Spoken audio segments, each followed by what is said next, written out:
My name is Russ and I'm a pastor in Knoxville, Tennessee. I've entitled this message, Timing, the Kansas City IHOP and the Kansas City Chiefs Super Bowl 59 loss, and interpretation. I would like to speak to the loss of the Kansas City Chiefs of the Super Bowl that was little more than a month ago. And I believe it is directly connected to the International House of Prayer. I want to suggest to you that this interpretation is based on looking at the facts, some of the facts involving timing, focusing on timing, and two very significant numbers that will be used, the number 40 and the number 300. As you know, the Super Bowl 59 score was 40-22. We'll come back to that number 40 in this instance. But many people through the years have learned when God has been speaking through events, public, private, sporting events, church, prophecy, in the many ways that God speaks his many languages, that it's not uncommon that when there is a dualism, I'll say, so to speak, of a number, the score of the game was 40-22, that there are commonly hints in Scripture looking at books of the Bible that have a chapter 40 in this instance and a verse 22. And it seems very clear to me that in this instance, Isaiah chapter 40 verse 22 has some particular insight relative to this event and interpreting this event. The Philadelphia Eagles won, the Kansas City Chiefs lost. So Isaiah 40:22, that I believe God intended for this to point to.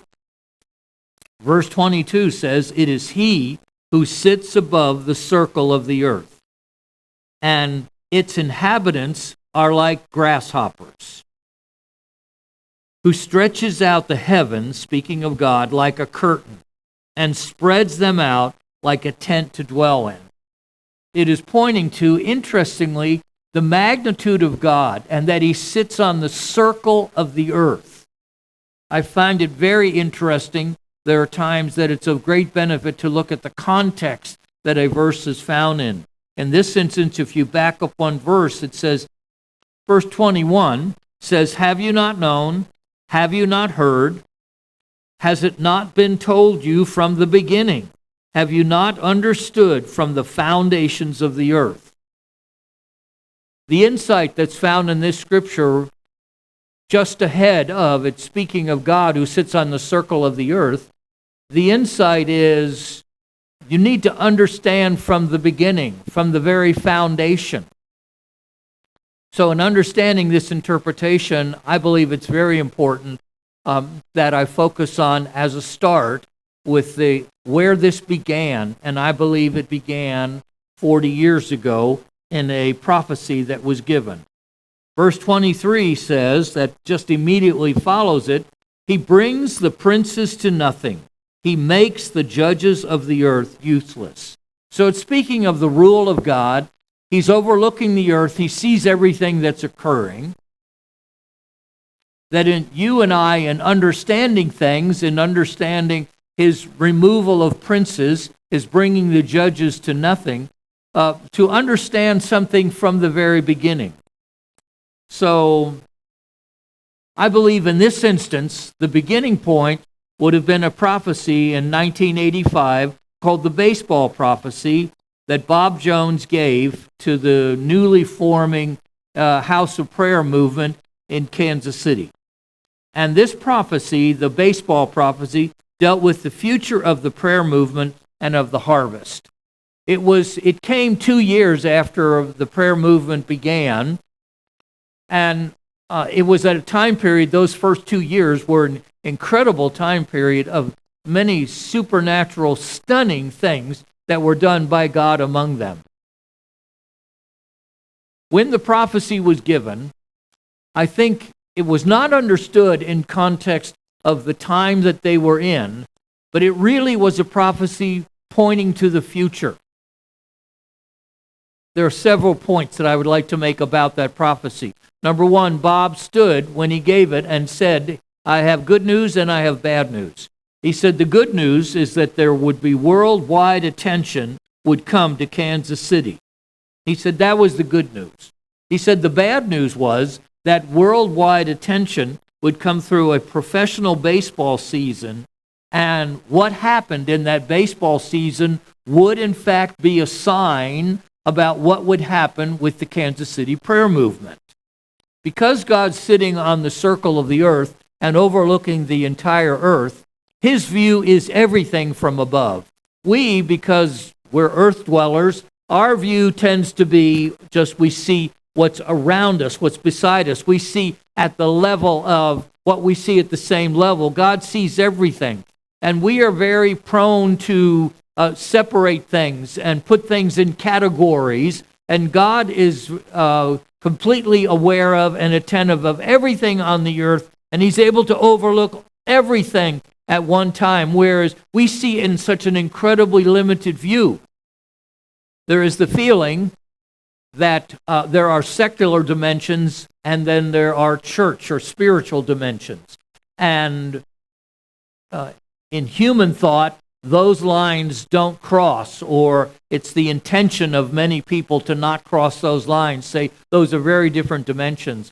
God, who sits above all, so to speak, sits on the circle of the earth, he sees everything at once. And so in a sense, it's like, this is a poor analogy, but in a sense it's like God with his two eyes. He has one eye on the secular realm, he has one eye on the spiritual realm. It's a terrible analogy, but he's watching both of those realms. We tend to see secular only, or it's spiritual only, but they're not mingled. God sees them both. So he can do something in what we would call the secular realm. He can utilize that to bring a message or to bring explanation in the spiritual realm, like he can bring a prophecy that involves a baseball game, a World Series baseball game, and use that to explain to a prayer movement that is forming what is going to take place in the future. We would say, you can't do that. You can't mingle those realms. It's one realm to God, of which he oversees it and he's looking at. We tend to think and categorize and separate them so much. God sees the whole thing. He's overlooking the whole thing. We're like grasshoppers to him in his sight.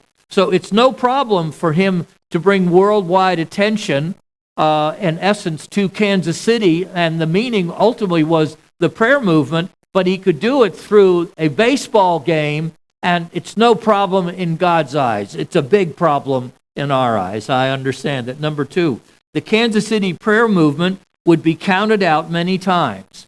In the analogy, the baseball analogy that was actually taking place that season, the baseball season had already begun. It was the Kansas City Royals, and Bob, the Lord spoke to Bob in essence, said, you tell them that though this was in May of 1985, you tell them that they are going to win the World Series, which would be in October of 1985, 6 months ahead of time, and it would be a sign to the Kansas City prayer movement of what was going to be taking in place. But he would be using the Kansas City Royals season as a sign to indicate to them, to speak to them out of. Number three, in the end, the prayer movement would succeed. The promised harvest would come because miraculously, even though they were counted out many times, miraculously, the Kansas City Royals would win that World Series. Number four, timing would be that the win would come at what Bob would refer to three different dimensions, all addressing the exact same thing. He would said it would be an 11th hour win. It would be like 5 minutes till 12. It would be like at the last minute. All three of those analogies to suggest that as it was so with the Kansas City Royals and that the pennant series that they played and the World Series that they played, it was at the last minute that victory broke through for the Kansas City Royals, saying to the prayer movement, that is what's going to happen to the prayer movement. but he was speaking this years and years ahead of time. So the season was played. It actually started on April the 8th of that year, 1985. And the Kansas City Royals had to win the last game of the season in order to make it into the playoffs. They made it into the playoffs and the pennant series, 7 games. At the end of 4 games, the Royals were behind 3-1. And Bob was asked about that, and he said they're going to win all 3 games. They won the 5th and 6th and 7th game, and the Royals made it into the World Series. The World Series started, and they lost. And after 4 games, it was similar as in the pennant series. It was 3-1. They had lost 3 games, down 3-1, and there was an unprecedented time period that happened. The first 2 games were played in Kansas City's home field. They had what they call what you call in baseball the home field advantage. They lost both games, the first 2 games, at their own home field, and you would use the vocabulary in baseball. They lost the home field advantage. And at the end of 4 games, they were down, again, like they were the time before. The pennant series, 3-1.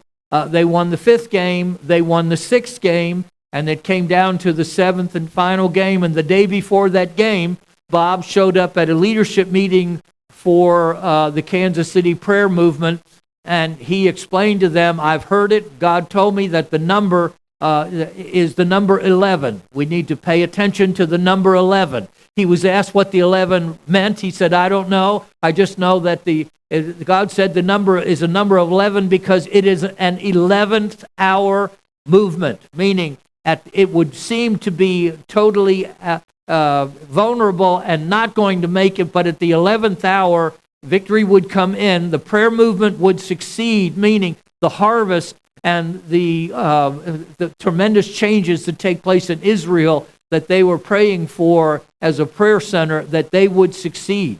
But it would come like at the 11th hour. Number 5, the Kansas City Prayer Center was warned. Along with it, the prayer center, it was known as a prayer center at that point in time, that God and the devil would be thoroughly testing this movement. In essence, Bob told that what God is doing and what he is setting in motion here is so significant, it has such impact, intended impact in the earth, that he said, you're kidding yourselves if you don't think this is not going to be tested thoroughly by both God and the enemy, by the devil, to try and test your heart, see your heart, and to veer you from the course, the direction that God has for you. Timing. I introduced this by saying this is an interpretation of the timing. Was there an indication in the World Series in 1985 that a time of evaluation, investigation, testing, that a time would be present? And I believe the answer to that is yes, and it is found in the details, the timing. That day that the World Series final game was played, it was the 300th day of the year. October 27, 1985, was the 300th day of the 1985 year. I believe that points to Gideon and Gideon's 300 that were chosen by God, and he examined each of them, and based on whether they passed or failed the examination, the test that was given to them, they were available to be on that group of 300 or not. I believe this pointed to that the Kansas City House of Prayer was being tested and evaluated. Its leadership was being tested and evaluated. I think that it was the 300th day of the year. Suggests that. Super Bowl 59, it's very interesting that the numbers, I told you at the beginning, the numbers 40 and 300. The Super Bowl 59 took place on the 40th day of the year. February the 9th was the 40th day, 31 days in January, 9 days in February. It also happened to be, the score was 40-22, and also it happened to be the 40th year since the time that prophecy was given, of which a part of it was their lives, that movement, They would be examined, tested by God, tried and tested. Also, the enemy that stood against them. That it was 40 years, May of 1985, and it happens to be now just not very many weeks, about 2 months away from here, until the 40 years are fully complete. That it was 40 years, it was the 40th day, and the score was 40-22. Interpreting that.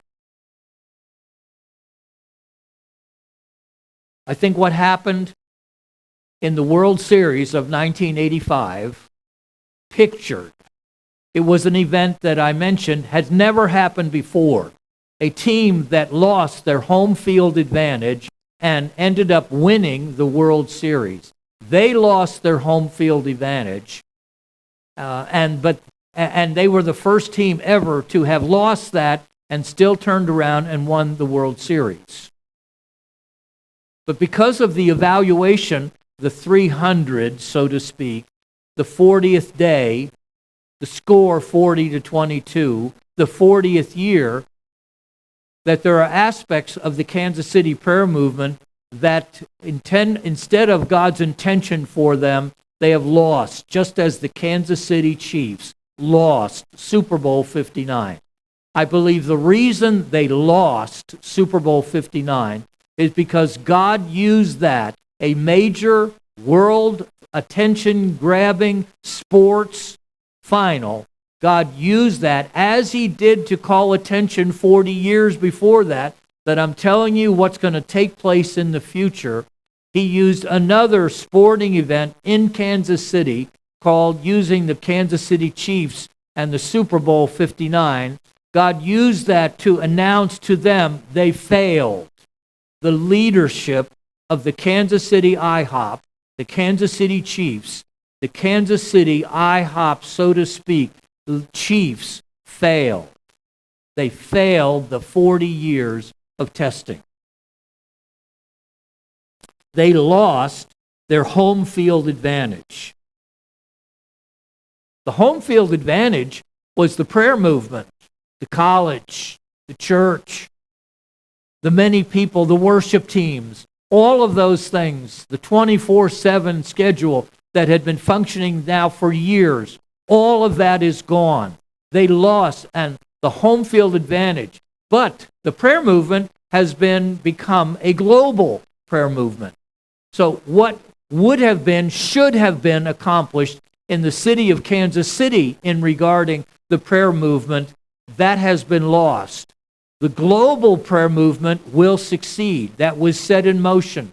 But the leadership, God is the one who removes princes. God is the one who removes the judges. Super Bowl 59, the Kansas City Chiefs lost convincingly. I believe it pictured the Kansas City House of Prayer leadership chiefs. Psalm 24:1 says, "The earth is the Lord's and all its fullness, the world and those that dwell therein." The earth belongs to the Lord and its fullness. So that means everything in the earth. And it points to, and those who dwell therein. God, who sits on the circle of the earth, watches over everything. The Kansas City International House of Prayer, the leaders, the chiefs, have been found wanting. God has been testing them for 40 years. And I believe Super Bowl 59 announced the results for the world to see, because it is a world-focused, worldwide prayer movement intended to bring in a significant way, a worldwide harvest. God used a world-focused Super Bowl game to announce the result of the 40 years, the biblical time for a time of testing and trial, to announce the results of 40 years of testing. They sadly failed. The prayer movement that has become global is and will succeed in its mission, and that is to set in motion an international global harvest, billion soul harvest plus an interpretation. Thank you.